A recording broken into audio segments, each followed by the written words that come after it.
Bawat isang madagdag na kaalaman ay parang susi. Mas marami kang nabubuksang pintuan ng kaliwanagan. Each nugget of information is a building block of knowledge, of new knowledge, even of skills, of wisdom that leads to enlightenment.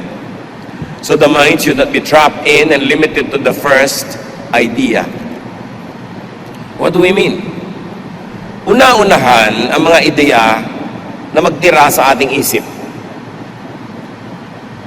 Kung may mga nag-aaway, una-unahan silang makarating sa atin para yung kanilang balita ang mauna sa atin, at kadalasan kasi ang tao tamad na mag-isip. Pag may nauna na, ayaw na niya makinig doon sa kabaligtaran o doon sa kabilang panig. Kaya kadalasan yung nauna nagsumbong doon ka nakampi. Yung nauna mong nalaman, yun ang yayakapin mo forever, ayaw mo nang makinig sa iba. Pero kung ang utak ay palalaguin natin, dapat handa ka na ipa-challenge yung idea na nakatrono, nakaupo sa iyong utak, kung may bagong dapat umupo doon. Yan, mapagkakakilanlan ang mga taong umuunlad ang isip at buhay, yung handa na isuko ang mga dati nilang iniisip kung sila ay makakita ng mas superior na kaisipan. Romans 12:2, do not conform to the pattern of this world, but be transformed by the renewing of your mind. Then you will be able to test and approve what God's will is, His good, pleasing, and perfect will. Huwag daw makiayon lang sa takbo ng sanlibutan, kundi baguhin ang sarili sa pamamagitan ng pagbabago ng paraan ng pag-iisip. So do not habitually conform to ungodly ideas. If godly and new ideas present themselves, do not habitually conform to old ideas. Old don't always mean better. Do not always conform to what is conservative. Bihira na nakabubuti yung conservative thought. Ano ba ibig sabihin ng conservative? Eh di yung word na nagko-conserve, nagpe-preserve. So kung ano yung pumasok na ideya sa iyong utak, yun ang i-conserve mo, ipe-preserve mo, hindi mo na hahayaang hamunin ng mga bagong ideya, hindi mo na isusuko sa mga mas magagandang bagong ideya, so conserve ka ng conserve. Kahit sa conservation of cultural heritage, nagko-conserve tayo ng mangilang-ilang bahay kubo, mangilang-ilang bahay na bato, mangilang-ilang pieces of architecture, pero hindi mo pwede i-conserve ang isang buong bansa sa arkitektura niya 300 years ago dahil hindi na yan kailangan. You conserve only for reference, you conserve for appreciation of what was before, but you keep changing the present, so you move forward to the future. Siyempre, may mga romantic sa bawat bayan, gusto mo i-preserve lahat ng lumang bahay, hindi naman pwede kasi kailangan tayo mag-accommodate ng mga high-rise, kailangan tayo mag-accommodate ng mga bagong itsura ng mga building na nagko-conserve ng energy, useful ang bawat space, but you conserve a few samples of those houses, of those buildings, para meron tayong reference sa nakaraan at meron tayong na-appreciate. Ganon din sa pag-iisip. It is not always good to be conservative. So keep changing your religious mind. Ang laki, ang lawak ng Diyos. Yung natutunan mo nung bata ka sa Sunday school, kailangan magbago ng magbago yon dahil umuunlad ang iyong isip. Yung natutunan mo na reading, interpretation of Scripture, kailangan patuloy yun na nahahasa, lumalawak, tumataas, dahil ang alam mo naman 10 years ago, dapat more than that ang alam mo ngayon. Ang pagkakakilala mo sa Diyos 20 years ago, dapat umaasenso, lumalalim, tumataas ngayon. So it is not always good to be conservative. It means that there's no room for growth, for change, or for development. Being conservative is not always a virtue. Kaya tingnan ninyo, sinong mga mahirap kasama at kasalamuha sa buhay? Di ba yung mga conservative? Kasi pinipilit ka nilang ipako sa isang lifestyle, sa isang mode of dressing, sa isang way of life na tapos na nung araw pa at hindi na epektibo ngayon. It is not good to be boxed in. And in a religious way, it is not good to be sectarian nor to be dogmatic. Bakit? Pag sectarian ka, sinabi mo, kasi ito ang aking religious membership. Kasi dito ako member ng ganitong church. Pagka ipinattern mo na doon ang lahat ng pag-iisip mo, ire-reject mo na, kapatid, ang lahat ng uri ng ibang approaches, reading of and interpretation of Scripture. At doon ka nalang magiging totally loyal sa iyong sekta, sa iyong relihiyon. Eh wala namang religion na perfect. Therefore, lilimitahan mo ang iyong isip sa mga bagay na dapat sana'y lumalago. Lalo yung may kinalaman sa Diyos. Ang laki-laki ng Diyos, hindi siya kasya sa isang simbahan lang. Hindi siya kasya sa isa lamang na dogma o isang doktrina o isang sekta. Hindi siya pwedeng solohin at kanyahin ng isa lang na grupo kasi ang laki-laki ng Diyos. At pag nilimita mo ang pag-iisip mo ayon sa pag-iisip ng isang sekta lamang, makukulong. At pag nakulong yung pag-iisip, ano mangyayari sa'yo?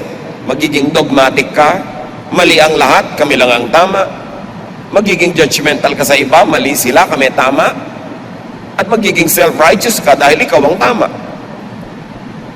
Mga bagay na hinding-hindi itinuro ni Jesus. Huwag magpakulong sa nauna. Huwag din magpakulong sa most recent. Yung iba naman, baliktad, talagang hindi conservative. Pero lahat ng bagong uso, isinuot, ginawa, kinain, kahit experimental level pa lamang. Kaya importante, mga kapatid, yung mga ideya na God said it, I believe it, that settles it, masyadong nakakapagpanaro ng isip. Mabuti ng mabuti sana kung yung pinaniniwalaan niya talagang God said. Paano kung people said, God said? Sabi lang pala ng mga tao na yun ang sabi ng Diyos. So, kikitiran mo ng utak mo, that settles it. It means hindi ka na handang makinig sa anumang ideya, wala nang argumento, wala nang presentasyon ng ibang mga iniisip ng kapwa, at yun na, tapos na ang iniisip mo. That is narrow-mindedness. At kung merong dapat magpalawak ng isip, unang-una na yung mga relihiyoso, yung mga maka-Diyos, knowing that God is so great, that there is so much to know about God, that you cannot be 100% loyal to any sectarian thought or doctrine because that will limit the way you think. Kailangan nakabukas ang isip. God needs no protection from lies because God is truth and truth prevails. Huwag tayong sobrang matakot magkamali, ayaw mo na tuloy mag-isip. Sa pag-iisip at sa natural na period ng pagkalito, pag ikaw'y nag-isip, doon isinisilang ang mga bagong magagandang ideya. Walang nagkakaroon ng kaliwanagan na hindi mo na nalito. Anong ibig natin sabihin? Naniniwala ka na sa idea A, tapos may narinig kang idea B, nalito ka dahil magkalaban kuminsan yung dalawang ideya. Pero pag hindi ka nagpagulo, inayos mo yan, inisip mo, ipinanalangin, sinaliksik, malalaman mo ang magandang kombinasyon pala ng ideas A and B. And then now you have a higher level of learning. Huwag kayong natatakot malito. Ayoko niya, nalilito ako, ayoko na lang pakinggan. Kasi walang ipinapanganak na hindi muna dumadaan sa hirap. At walang nanganganak na hindi muna nasasaktan. Kaya ganun din ang pagsilang ng mga bagong magagandang ideya. Meron kuminsang conflict. But that is a very healthy conflict. Not only your religious mind, keep changing also your practical mind. Ang lawak-lawak ng karunungan. Pag sinabi mo na ganito basta ako mag-adobo, period, ayaw mo na makinig sa ibang uri ng adobo, kinulong mo na ang iyong isip. Ganito talaga ako magtimpla ng ganito, ganito talaga ako gumising, ganito ang lifestyle ko. Pati practical mind natin, dapat handa tayong ipasuri sa ideya ng iba, sa mga napapatunayang mabisa ng ibang tao. Philippians 4:8, don't ever stop thinking about what is truly worthwhile and worthy of praise. Huwag titigil na mag-isip. Mahalaga yun. And think of positive thoughts. Keep changing your mind to positive thoughts. Ephesians 4:23, be made new in the attitude of your minds. Pag sinuri natin mga kapatid ang Biblia, lalo ang New Testament, ang dami-daming katuruan tungkol sa pagbabago ng isip. Bakit? Kasi maging yung New Testament, hindi nyo maintindihan na new nga. Sinasabi ng Panginoong Yesus, ang bagong alak hindi pwede ilagay sa lumang sisidlan. Sasabog, masisira yung lalagyan. Dapat bagong alak, bagong sisidlan. Ang daming bagong ideyang dinala ni Jesus. Attitude tungkol sa law, attitude tungkol sa Old Testament, attitude tungkol sa relihiyosong mga leaders. Ang dami niyang bagong ideya na dinala. At sinasabi niya, kung hindi niyo babaguhin ang korte ng utak niyo, hindi magkakasya itong mga bagong ideya. Magkakagulo. Keep changing your mind. Jesus was never conservative. Ang dami nga niyang mga binangga ng mga conservative thoughts na nagkukulong sa mga tao at nagpapahirap sa kanila. Kaya galit sa kanya yung conservative establishment. Pagbabago ng isip ang kanyang katuruan, Ephesians 4:23, let the Spirit change your way of thinking. Magtataka ka sa mga tao, bakit tayo tapon ng basura sa ilog? Ba't hindi natin baguhin ang pag-iisip tungkol sa ilog? Nung araw kasi may old concept tayo na lahat ng hindi kailangan itapon sa ilog. Kaya pag may bangkay, itapon sa ilog. Ipaanod sa ilog. Sa dami ng taong nagtatapon ng basura, parado na yung ilog. Wala ng ilog. Change the way you think about the river and you will change the way you behave and you will take care of our rivers. Ang dami-dami mga river, wala nang isda, hindi na mapaliguan ng mga tao kasi lahat ng kulungan ng baboy, yung mga dumi ng kulungan, doon nagpupunta sa ilog. Again, it's a way of thinking. Bakit mo ilalagay ang mga dumi ng kulungan ng baboy sa ilog? Ano mangyayari sa ilog? Pagka maraming mga kababayan tayo nagkikita-kita, nagtatagpo-tagpo, tingnan nyo ang iiwang tambak-tambak na basura. Dito lang sa bulwagan ng Panginoon, tingnan nyo mga ilalim ng silya ng mga tao pagkatapos ng worship. Sari-saring kalat ang iniiwan. Mga pinagkainan, mga balutan, mga pinag-inuman. Ano tingin niya sa sahig ng bulwagan ng Panginoon? Basurahan? It's the way we think. Kailangan palitan natin ang attitude tungkol sa basura na mas matanggal ko sa sarili ko, maitapong ko, okay na ako. It has to be disposed of properly. Mahirap pa sa mga tao magdala ng mga mumunting mga plastic bags, kung may mga kalat-kalat silang nalilikha, balutan ng mga candy, etc., etc., doon nila ilagay. At pagdaan nila sa isang matinong basurahan, doon nila ilagay, hindi kung saan-saan bitawan. It's the way we think. Pag tinitingnan natin ang mga problema ng ating lipunan, ang mga bus, kahit saan na lang nagbababa at nagsasakay, kasi ang gusto lang niya, siya ang makakuha ng pasahero, it's the way the drivers think. But also because it's the way the operators think. Why? Kasi porsyentohan ng mga driver ng bus. So gusto nila magsakay na magsakay kahit punong-puno na. Magmadali para makarating agad doon sa dulo at makapagsakay uli para dumami ang porsyento nila.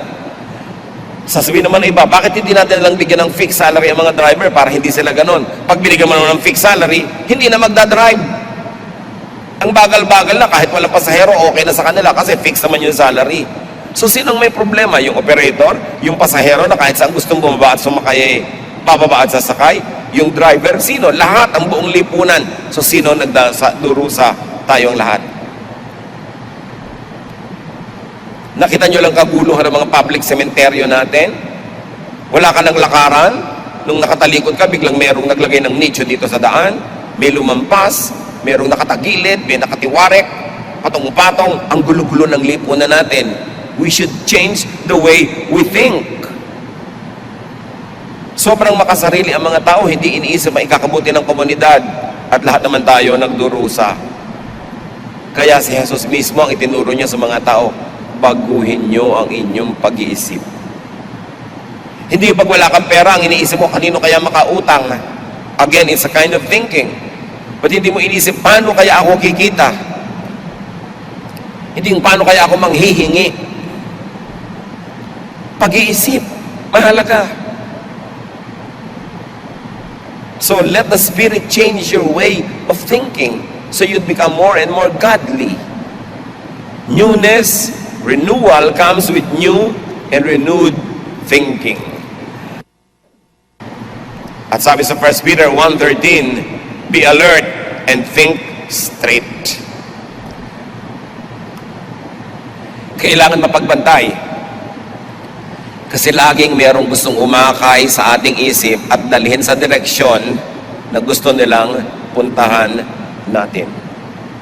Piliin ang pinapakinggan.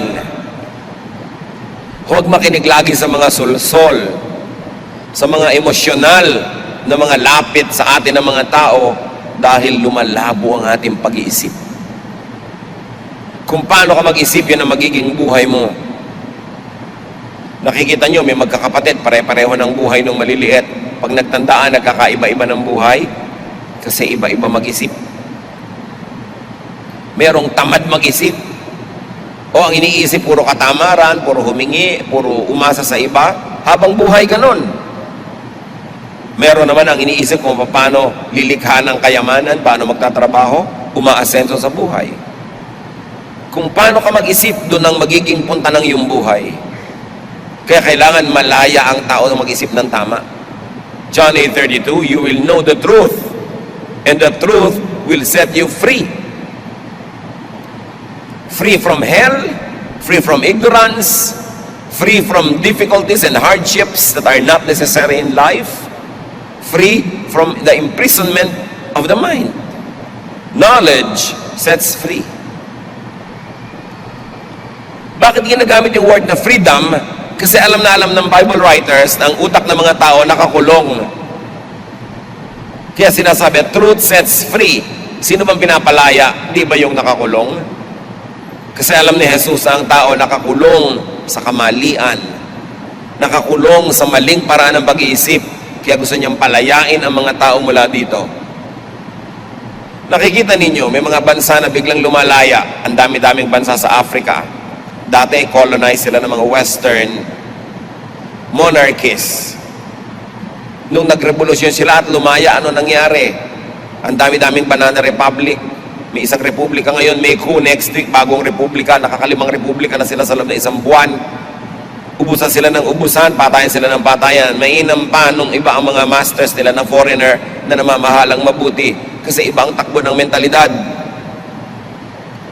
Tayo nung araw na pinamamahalaan ng mga Amerikano na gustong-gusto nating lumaya, ang sabi ni Manuel Quezon, mas gusto daw niya a Philippines run like hell by Filipinos rather than a Philippines run like heaven by Americans. So ano nangyari? Ayan, run like hell. Bakit naman kasi kailangan sabihin pang kailangan na run like hell? Hindi pa pwedeng a Philippines run like heaven by Filipinos. Siyempre, mga leaders, may mga prophetic powers sa mga sinasabi nila, nagkakatotoo para sa buong bansa. Ang dami-dami nagkagulo-gulo dahil nung tayo na ngayon ang nag-rule sa ating mga sarili kasi nagkaroon tayo ng kalayaan politically pero hindi malaya ang mga utak natin from our old mindsets. Bakit na-preserve yung mga gubad doon sa Subic? Dahil lang, pinailalagaan ng mga Amerikano nung araw. Lahat ng gubat sa paligid doon, under the Philippine government, nakalbo. O ngayon, nauunti-unti nang nakakalbo under our own government. Bakit na-preserve ang Camp John Hay, ang mga pine trees, dahil pinamahalaan ng mga Amerikano noon. Nung kinuha natin, ayan, kutakot-takot ang pinuputol ng mga puno. Kutakot-takot na corruption. I am not saying that desirable to be ruled over by foreigners. Pero nakita nyo kasi yung mindset ng Republican government, angkop sa utak nila. Sa atin hindi. Sa atin ang demokrasya nagiging mob rule. Yung marami nakakapangyari. Paano kung ang marami ay mangmang? Paano kung ang marami hindi nag-iisip na mabuti? Paano kung iboboto mo lang isang politiko dahil maganda yung asawa? Ano mangyayari sa demokrasya? At ganyan din ang nangyayari sa church. Gagamit ka ng mga democratic processes sa church, nagboboto ka ng mga elders, tapos mamimili sila ng pastor na i-hire. Power from below, democratic power. Not everyone is aware to be able to govern well. And if you get power from below, you get chaos when those who are below are not enlightened. It's all a problem of thinking. Sa mga pamilya niyo mga kapatid, sino ba mga problemang tao? Di ba yung baluktot mag-isip? Nga walang katwiran? Ignorance imprisons. Ignorance enslaves. Kaya si Jose Rizal noon, sabi niya, bago kalayaan, edukasyon muna. Kasi ano ang mangyayari sa isang bayang malaya na mangmang? Kailangan natuto ka muna para yung laya magamit mo sa responsibility, hindi sa licentiousness. Katulad din ng mga lumalaya sa Panginoon dahil may eternal security, anong gagamitin nila para sa mga pamumuhay na sobrang sama? Dahil sabi nila, secure na kasi ako. Ginamit yung kalayaan sa mali. Ang kalayaan ay bagay sa mga taong marurunong. Pag pinalaya mo politically ang mga tao hindi marurunong, sila magpapatayan, sila mag-uubusan. At sila hindi nila mamahalin yung public institutions. Ignorance of the majority empowers the cunning minority. Even the monarchy and priesthood. Napakatagal, mga kapatid, na ginusto ng mga nagaharing mga uri sa lipunan like the elite, the monarchs, and the priesthood na panatilihing mangmang ng mga tao. Kasi ang mangmang ng mga tao ay madaling pasunurin, madaling abusuhin. Kaya merong isang quote dito sa play ni Oscar Wilde, The Importance of Being Earnest, na gusto kong i-share with you because it encapsulates the idea of the elite about the masses. Sabi ni Lady Bracknell, isang elitistang mayamang babae, I do not approve of anything that tampers with natural ignorance. Ignorance is like a delicate, exotic fruit. Touch it, and the bloom is gone. The whole theory of modern education is radically unsound. Fortunately, in England, at any rate, education produces no effect whatsoever. If it did, it would prove to be a serious threat to the upper classes and probably lead to acts of violence in Grosvenor Square. Itong si Oscar Wilde, nakulong ito dahil sa kanyang mga pitik, no, at mga pilantik niya against the aristocracy at sa kanyang lifestyle that was not in conformity with the times of his life. Pero lumalabas sa karakter nitong babaeng ito na mas gusto ng mga elite, mas gusto ng mga nangunguna ay mga tao para sila lang ang marunong, para mamanipulate nila ang mga tao sa kanilang ikabubuti. Kahit sa religion, ganun mga kapatid. Gusto ng maraming mga preachers, teachers, mga leaders, mangmang ang mga tao. Para kung ano na lang ang sabihin nila sa pulpito, yun na ang katuruan. Para kung anong ituro nila sa kanilang mga classes, yun na.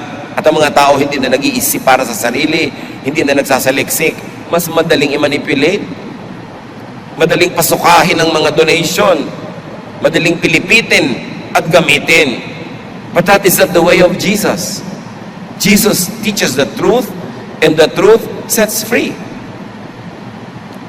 Kaya si Marx, na number one critic ng established religion, sabi niya, religion is opium to the people. It's not always true. Religion is good if it's used well. But it is true also that religion could be misused. Pampabangag sa mga tao. Pampamanhid sa mga tunay nilang mga sakit. Panglasing, panglibang, addictive, para ang mga nagahari ay manatiling makapangyarihan. Kaya ang unang ibinuwag ng mga socialist at communist states nung araw ay yung simbahan. Kasi sinasabi nila, yan ang tagapagpairal ng mga kamangmangan at pambangag ng mga tao. Up to a point, there might be truth in it, but it's not totally true because religion could also be used to set people free like Jesus used it.